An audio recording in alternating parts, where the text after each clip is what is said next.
अभी बाजार में घूम रहे थे श्री कृष्णदास जी, उनके कान में संगीत का एक स्वर सुनाई पड़ा, बड़ा मधुर स्वर था, और उस स्वर की दिशा में आगे बढ़े तो अनुभव हुआ कि जैसे उस गीत के साथ साथ कोई नृत्य भी कर रहा है, और नृत्य के साथ साथ बड़ी सुंदर सुमधुर संगीत की लहरी भी कान में है। तो एक बिल्कुल मृग की भांति और उस संगीत की लहरी का अनुसरण करते करते जा पहुंचे कहां, जहां कोई सज्जन पुरुष नहीं जाता। एक वेश्या का घर था, एक वारांगना का, जिस और कोई सज्जन पुरुष नहीं जाता, और भगवान का एक भक्त वैष्णव उस संगीत की लहरी का अनुसरण करते करते जा पहुंचा। लेकिन यही नहीं रुके, देख लिया कि ये घर वेश्या का है, भीतर गए, उस वेश्या को, उस वारांगना को, उस नर्तकी को नृत्य करते देखा। अद्भुत उसका रूप, उसका यौवन, विलक्षण उसके संगीत का ज्ञान, अद्भुत उसके नृत्य की गति, मन हर लिया उस वारांगना ने, एक भक्त का। लेकिन किस लिए? भोग के लिए नहीं, योग के लिए। कृष्णदास मन में विचार करने लगे कि ऐसा अद्भुत गुण, ऐसा अद्भुत रूप, ऐसा सुंदर संगीत, ऐसा सुमधुर कंठ, ऐसी अद्भुत नृत्य की विद्या, इसका आनंद तो हमारे लाडले श्री लाल जी को लेना चाहिए। मोहरों से भली एक थैली निकाली, उस वारांगना के सन्मुख धर दी कि रात के समय अमुक स्थान पर हमसे मिलने चली आना। वो वारांगना सोचने लगी कि बहुत बड़ा समृद्ध व्यक्ति मालूम पड़ता है, केवल मुझे देखने के लिए इतनी राशि दे गया। वेश्या रात को सज संवर कर और कृष्णदास जी के निकट पहुंची। इससे पूर्व कुछ कहती, श्री कृष्णदास जी ने कहा, देखो मैंने अपने लिए तुम्हें अपने निकट नहीं बुलाया है, मैं चाहता हूं कि जिस नृत्य और संगीत से तुम यहाँ के पुरुषों को रिझाती हो, उस नृत्य और संगीत से तुम मेरे स्वामी को रिझाओ। वेश्या कहने लगी, मैं तो आप ही को स्वामी समझ रही थी। कृष्णदास जी कहने लगे, मैं तो अपने स्वामी का सेवक तिन दासन को दास, मैं तो दास का भी दास हूं। वेश्या मन में विचार करने लगी कि जिस स्वामी के सेवक का ऐसा ऐश्वर्य है, उस स्वामी का कैसा ऐश्वर्य होगा। कोई प्रश्न नहीं किया वेश्या ने, बिल्कुल ठीक है, आप जब कहेंगे तब आपके संग चलूंगी। अपने साथ रथ पर बैठा कर कैसी निंदा विद्वेषियों ने की, भांति भांति की बात संसार के लोग करने लगे कि ये कृष्णदास को क्या सूझी, एक वेश्या को अपने संग बैठा कर लिए चले जा रहे हैं। कृष्णदास जी ने किसी की परवाह नहीं की। जिनकी नजरों में मोहन समाए, वो नजर फिर तरसती नहीं। मुझे नहीं लगता कि भक्ति के बिना कोई जीवन जी सकता है। बिताते हैं आप और हम, बीत जाता है जीवन, कट जाती है जिंदगी, कट रहा है जीवन, बीत रहा है। जीता भक्त है जो निर्भय निर्द्वंद निश्चिंत मस्त होकर जीता है, किसी की परवाह नहीं की। उनके हृदय में तो मंद मंद मुस्कुराते उनके श्रीनाथ जी का मुख था। उनके श्री चरणों की सेवा के लिए ये प्रयास किया है मैंने, प्रभु मेरी भेंट अवश्य स्वीकार करेंगे।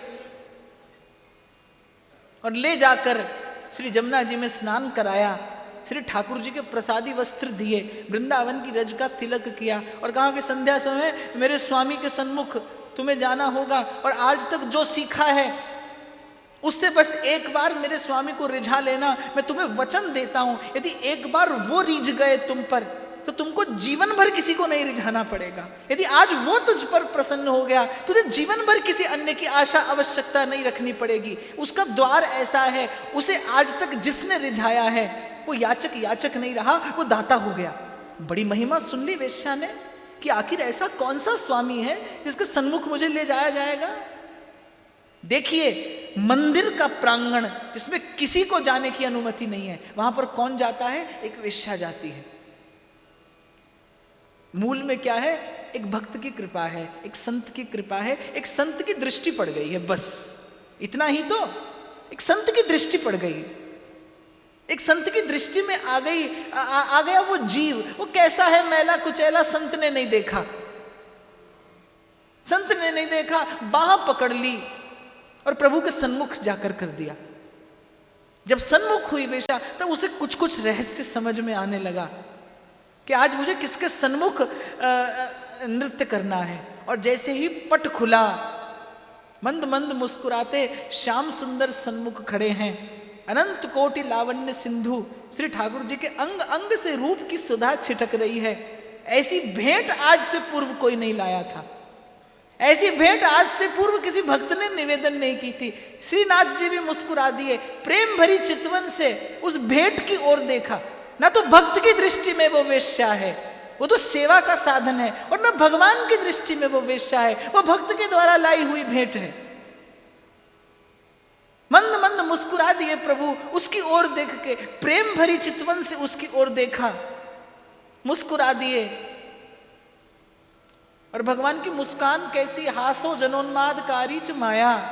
अगर ये खुश हो जाए तो कदाई बख्श देते हैं, अगर नाराज हो तो बादशाही बख्श देते हैं, अगर अपना बनाते हैं तो सब कुछ लूट लेते हैं। ये मोहन है तभी तो मुस्कुरा कर लूट लेते हैं। मुस्कुरा दिए प्रभु उसकी ओर देखकर। जन्म जन्मांतर का बंधन कट गया, जन्मों का मैल धुल गया, जन्मों का मैल धुल गया। अरे एक पारस पत्थर जब स्पर्श करता है किसी लोह खंड को, वो भी नहीं पूछता कि कसाई के घर से आया है कि मंदिर से आया है, और छूते ही स्वर्ण हो जाता है लोह खंड। प्रभु की कृपा पूर्ण दृष्टि पड़ी, प्रेम पूर्ण दृष्टि पड़ी। मंद मंद हास चितवन युक्त उस विलास से प्रभु ने उसकी ओर देखा। हृदय में प्रेम का ज्वार फूट पड़ा।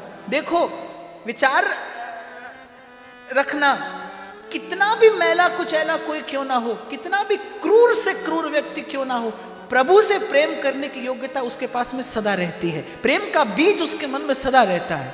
वो प्रेम का ज्वार फूट पड़ा, प्रेम सिंधु सन्मुख खड़े हैं, रोम रोम गा पड़ा उस बारांगना का।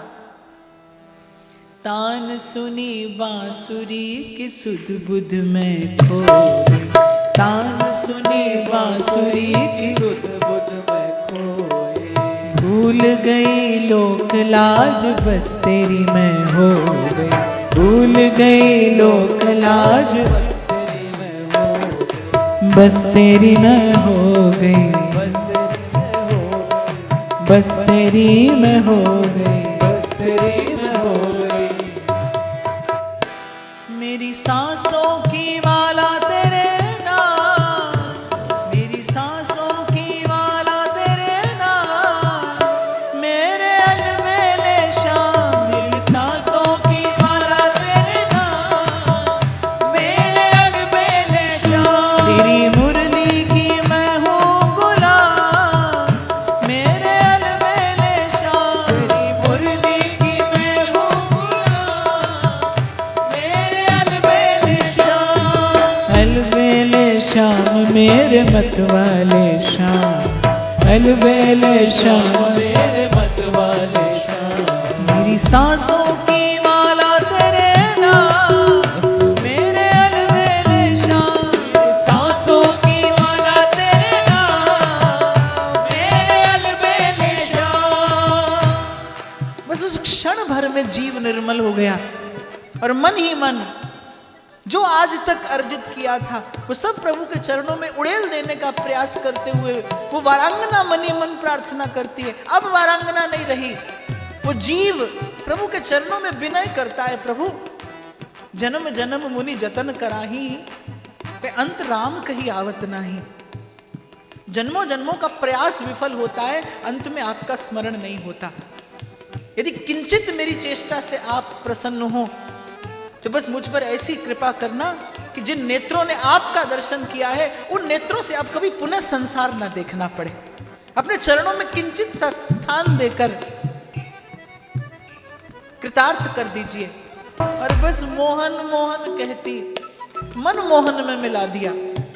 नृत्य की गति लेते लेते जब श्रमित हो गया गात, और मैं तो कहता हूं गात श्रमित नहीं हुआ, शिथिल हो गया कर्म का बंधन, जीवात्म उन्मुक्त हुआ, गिर पड़ी, श्री ठाकुर जी के मंदिर की देहली पर जाकर मस्तक लगा। और परम विश्राम पा जाने के बाद कोई क्यों उसका त्याग करे, कैसे उसका त्याग करे। सहस्रों वैष्णवों ने देखा, देखते देखते जो अब से कुछ देर पूर्व निंदा कर रहे थे, उन्होंने प्रभु की करुणा का परिचय पाया। देखते देखते वेश्या के हृदय से एक ज्योति निकली और श्रीनाथ जी के चरणों में जाकर विलीन हो गई। भक्त की लाई भेंट प्रभु कैसे स्वीकार न करते।